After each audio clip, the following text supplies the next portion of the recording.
Hello. हाँ दोस्तों, नमस्ते। वही कक्षा 12, वही हिंदी अनिवार्य, वही आरोह का भाग दूसरा और वही दूसरा पाठ पतंग कविता रचयिता वही आलोक जी धनवा और वही अभिनव सरवा, वही सत्र 2021-22 NCERT का कोर्स। और जो विषय हमारा चल रहा था प्रश्नोत्तरों का, वही क्लास वही वीडियो। आपके समक्ष 2 प्रश्न लिखे हुए हैं। इन प्रश्नों को समझने का प्रयास हम करेंगे, इनके उत्तर देने का तरीका हम देखेंगे। लेकिन आप ये उत्तर दें, इससे पहले मैं निवेदन ये करना चाहूँगा कि यदि आपने इस पतंग कविता की व्याख्या का वीडियो नहीं देखा है तो प्लीज़ आप पहले उसे देखें।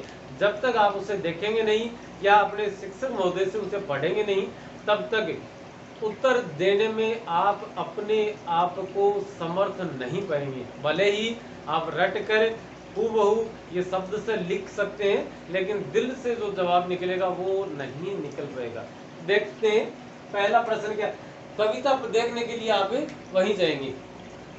पहला प्रश्न है कि रोमांचित शरीर का संगीत, कि उन्हें गिरने से रोक लेता है रोमांचित शरीर का संगीत।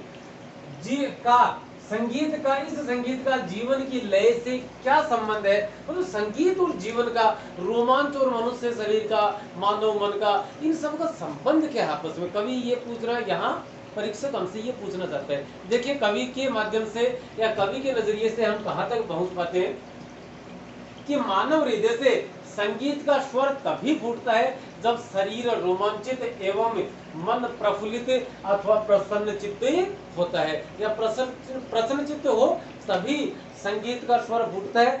यदि प्रसन्न चित्त नहीं है, वो दुखी है, तो रुदन फूट सकता है, संगीत नहीं फूट सकता। कविता फूट सकती है, लेकिन वो कविता रुदन की कविता होगी, संगीत की कविता नहीं हो सकती।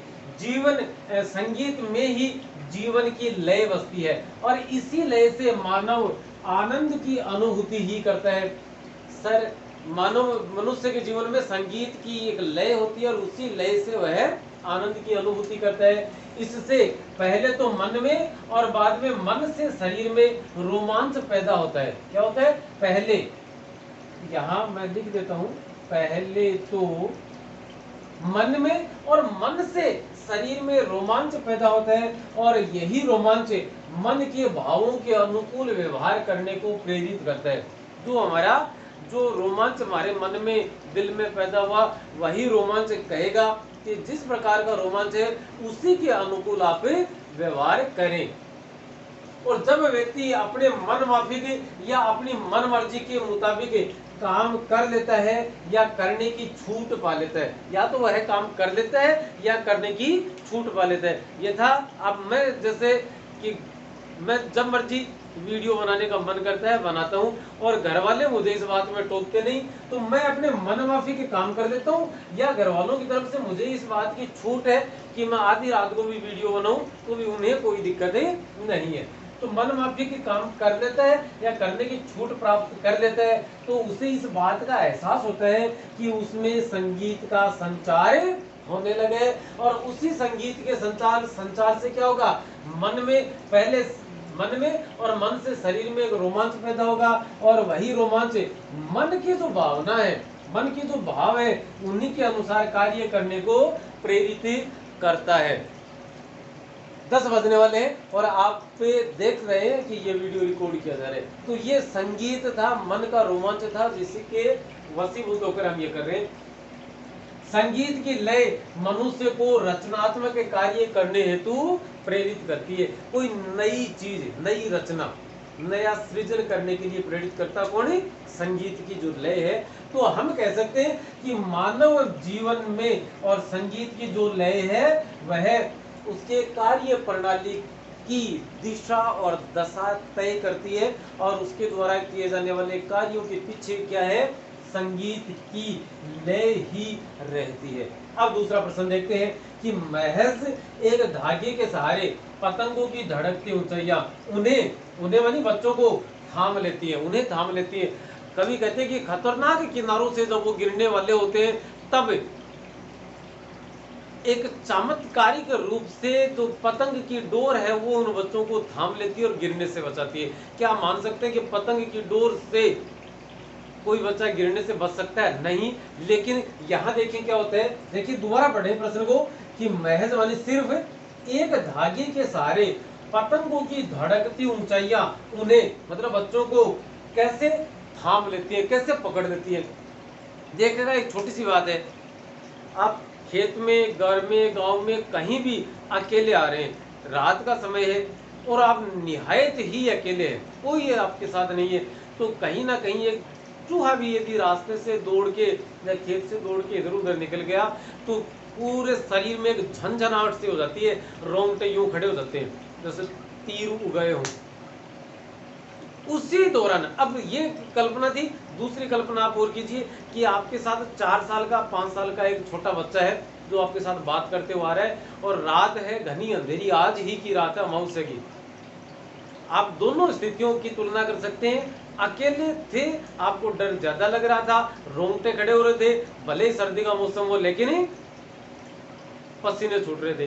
दूसरे मौसम में क्या हुआ, दूसरी कंडीशन, दूसरी कल्पना में क्या है, आपके साथ एक बच्चा है या आप मान लें कि आपके घर का पालतू कुत्ता भी आपके साथ है, आपका टोमी, आपका पेट भी आपके साथ है, तो आपको डर नाम की कोई चीज भी नहीं लगेगी। ये एक साथ देने का, हमें लगता है कि यहाँ कोई खड़ा है पीछे कंधे पे हाथ रखने वाला, तो मन से हम बेफिक्र, निश्चिंत, निडर, बेखौफ हो जाते हैं।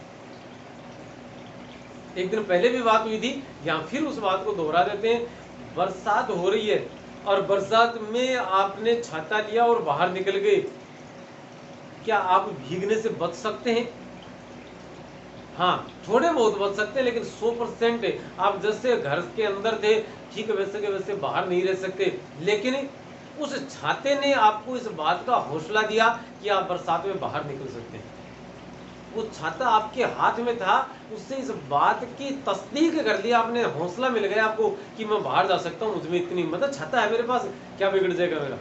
तो यहाँ भी यही है, इस बच्चे को एहसास होता है कि मैंने डोर पकड़ रखी है, मैं थोड़ी गिरूंगा भी। और वो देखते हैं क्या होता है कि पतंगे जब बहुत ऊपर आकाश में उड़ रही होती है और उसकी डोर बच्चे के हाथ में होती है, तब वह कल्पनाशील बालक है, तब वह कल्पना करने वाला बालक है, कल्पनाशील बालक महसूस करता है कि उस डोर के सहारे वह स्वयं उड़ रहा है और पतंग उसे उस डोर के सहारे उसे का मतलब बच्चे को थामे हुए है।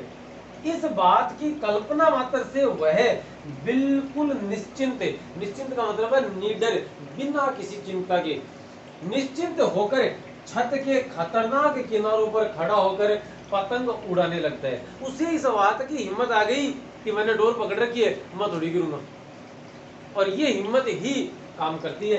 तो खड़ा होकर पतंग उड़ाने लगता है, उसे लगता है कि पतंग ने डोर के सहारे उसे पकड़ रखा है और गिरने नहीं देगी। इसलिए जो एक धागा है, वह धागा भी पतंगों की दो धड़कती ऊंचाइयां हैं वो उसे थाम लेती है, क्योंकि ऊंचा उसका दिल कहाँ धड़क रहा है बच्चे का, ओ ऊपर जो पतंग आसमान में उड़ रही है उस पतंग के पास। तो इसलिए जो आसमान में उड़ रही पतंग है उसकी धड़कती ऊंचाइयां जो है वो एक डोर के सहारे बच्चे को थाम लेती है और छत के खतरनाक किनारों से नीचे गिरने से उसे बचा लेती है। वो दोस्तों, आज की ये कक्षा यहीं समाप्त होती है। चैनल से जुड़े रहें, आपने सब्सक्राइब किया है बहुत अच्छा, आप जुड़े रहें, साथ दें, और नहीं यदि किया हुआ है तो आप कर सकते हैं यदि यहाँ तक पहुँच गए तो, क्योंकि कई दफ़ा ऐसा देखा जाता है कि यहाँ तक पहुँच नहीं पाते अमूमन लोग। अब एक अनुमति दे, इससे पहले मैं साइड हो जाता हूँ और आप इस बोर्ड का स्क्रीनशॉट ले सकते हैं ताकि आप अपने उत्तर पुस्तिका में इस उत्तर को उतार दें। चलिए दोस्तों, नमस्ते, शुक्रिया और इतनी देर झेलने के लिए धन्यवाद।